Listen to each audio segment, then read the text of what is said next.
আসসালামু আলাইকুম।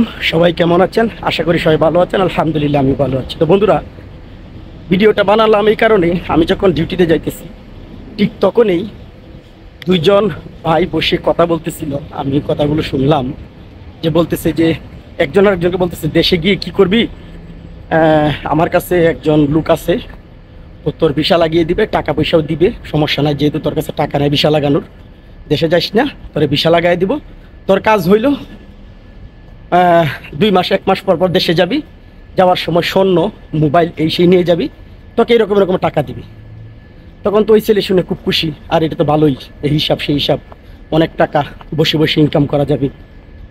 তো এরকম এরকম কথা বলতেছি।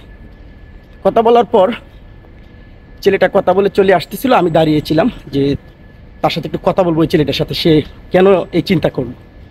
তো কথা বলে শেষ করে আসার পর আমি দাঁড়িয়েছিলাম, সে কথা বলে আসতেছিল, তার সাথে আমি কথা বললাম, ভাই কী অবস্থা, কী সমস্যা তোমার, তুমি কেন এই কাজ করতে চাইতেছো, বা তোমাকে এই বুদ্ধিটা কে দিছে?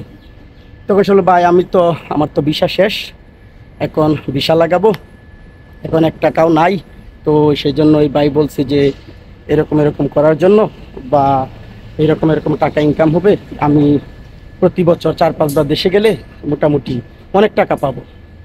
তো ভাই বুদ্ধিটা শুনে ভালোই লাগলো, ভিসার টাকাটাও দিবে, আমার ভালো হবে না? তখন আমি ওকে বললাম যে আসলে যে চিন্তাটা তুমি করতেছো, এটা একটা মহা বিপদের চিন্তা করতেছো, তোমার লাইফটা নষ্ট হয়ে যাবে। কারণ তুমি এভাবে যেতে থাকবে, আসতে থাকবে, হঠাৎ করে দেখবা যে তোমার 100 গ্রাম স্বর্ণ তুমি নিতে পারবা, কিন্তু দেখবা যে এটার ভিতরে অনেক কিছু ঢুকাই দিছে, এবং এরপরে তুমি বিপদে পড়ে যাবা। এরপর আরও অনেক রকমের বিপদ আছে, তুমি এই লাইনে যাইও না ভাই, তোমাকে অনুরোধ করি। তো ভাইটা বললো যে আপনার ভিডিও আমি দেখি, আপনাকে দেখে খুব ভালো লাগলো, আপনার কথাটা খুব মনোযোগ দিয়ে শুনছে আমার। তারপর সবাই আমি ঠিক আছে, আমি সিদ্ধান্ত নেব কী করবো না করবো। তো আমি ওখানে লাস্টে এটাই বললাম যে এই সিদ্ধান্ত তুমি যেও না। এরকম যারা আছেন যে এরকম সিদ্ধান্ত নেন যে এরকম কাজ করবেন, অনেক বাইরে আছেন যে এটা কিন্তু বুঝে না যে এটা কত বড় বিপদ। ঠিক আছে, তো ওই জিনিসটা মাথায় রাখবেন, সাবধান, এইসব কাজ করবেন না। এইরকম লোক দেখালে কেউ এই লোভে পড়বেন না, বিপদ হয়ে যাবে রে ভাই, লাইফটাই নষ্ট হয়ে যাবে, ধ্বংস হয়ে যাবে, আপনার ফ্যামিলিটাও ধ্বংস হয়ে যাবে।